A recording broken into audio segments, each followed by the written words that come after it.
ఇక మనకి ఈరోజు వచ్చేటికి ప్రధానంగా ఉద్యోగ దరఖాస్తులకు ఓటీఆర్ తప్పనిసరి టీఎస్పీఎస్సీ సెక్రటరీ అంటూ ఇక్కడ రావడం జరిగిందనమాట.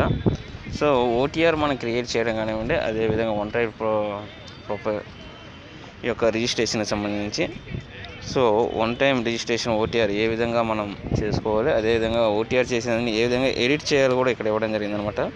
సో మన యొక్క డేట్ ఆఫ్ బర్త్ కానివ్వండి, ఐడి నమోదు చేసాక ఈ యొక్క ఫోన్ నెంబర్ ఏదైతే ఉందో దీనికి ఓటీపీ వస్తుందన్నమాట.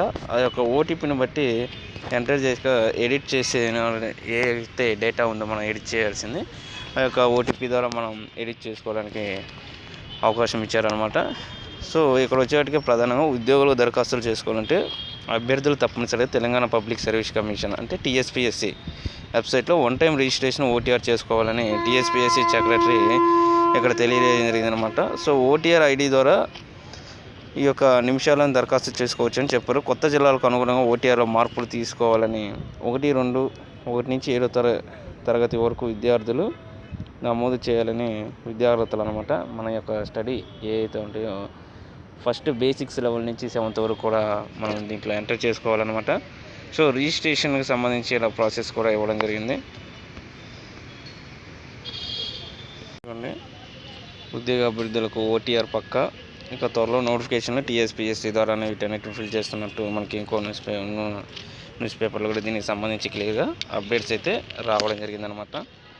పోస్టుల భర్తీ తర్వాతే ఉద్యోగుల యొక్క బదిలీలు అంటూ కూడా ఇంకో అప్డేట్ అయితే ఇక్కడ రావడం జరిగిందన్నమాట. సర్కారు నిర్ణయం ప్రాధాన్యత స్థానాలపై ఫోకస్, త్వరలో కార్యాచరణ. దీనికి సంబంధించి ప్రజెంట్ ఈ యొక్క స్టాఫ్ కొరత ఎక్కువగా ఉందంటూ కూడా ఇక్కడ రావడం జరిగిందనమాట. ఇంకా అనేక సంవత్సరాల నుంచి ఇప్పటి వరకు కూడా ఈ యొక్క స్టాఫ్ కొరత ఎక్కువగా ఉంది. 182 ఈ యొక్క జీవో గురించి కూడా ఇక్కడ రావడం జరిగింది. అదేవిధంగా మనకి ఈ యొక్క పోస్టుల భర్తీకి ఉద్యోగుల భర్తీ తర్వాతే రాష్ట్రంలో ఉన్నటువంటి ఈ యొక్క సుమారు 4 లక్షల వరకు ఉండాల్సిందిగా 4.5 లక్షలు అనమాట. కేవలం ప్రజెంట్ అయితే 3,33,000 దాకా పనిచేస్తున్నారు. సో మొత్తం ఖాళీల సంఖ్య 80,000 వరకు కూడా మనకి రీసెంట్గా రాష్ట్ర అసెంబ్లీలో అనౌన్స్మెంట్ అయితే జరిగింది. దీనికి సంబంధించి ముందుగా ఈ యొక్క ఉద్యోగుల బదిలీల తర్వాతే దీనికి సంబంధించి నోటిఫికేషన్ ప్రక్రియ ముందుకు వెళ్తుందంటూ కూడా ఇక్కడ రావడం జరిగిందనమాట.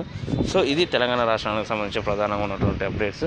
ఇలాంటి మరిన్ని లేటెస్ట్ అప్డేట్స్ కోసం ఈ యొక్క ఛానల్ లైక్ చేయండి, షేర్ చేయండి, సబ్స్క్రైబ్ చేయండి. Thank you.